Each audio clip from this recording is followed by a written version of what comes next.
একটা ভালো খেজুর পায় না রোজার মাস, ভালো একটু শরবত খেতে পারে না, কত কষ্টে জীবন কাটায়, এরপরও আমার মাওলারে ভুলে না। মাওলার কাছে কান্না করে, হে মালিক, আমার সন্তানের সামনে তুমি লজ্জা দিও না রে আল্লাহ।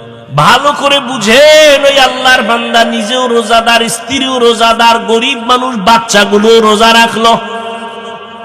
সারাদিন রোজা রাখার পর বিকেল বেলা পেরেশান হয়ে গেল, আমার বাচ্চাগুলোর ইফতারির কোনো আয়োজন নাই।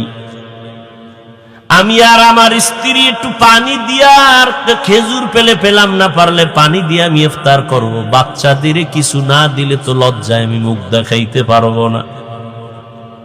আল্লাহর বান্দা বড় অন্তরে কষ্ট নিয়া চিন্তা করে করে এবার বের হয়ে গেল।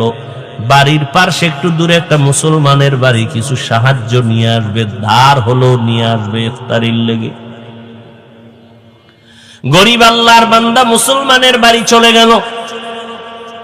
মুসলমানের বাড়ি যাইয়া বলে, ভাই আমি গরিব, আমার ঘরে সব আজ রোজাদার, বাচ্চারাও রোজাদার, ইফতারির কোনো আয়োজন নাই, টাকাও নাই, আপনি আমারে কিছু অল্প টাকা ধার দিবেন, আমি আবার আস্তে আস্তে দিয়ে দিব ইফতারির জন্য।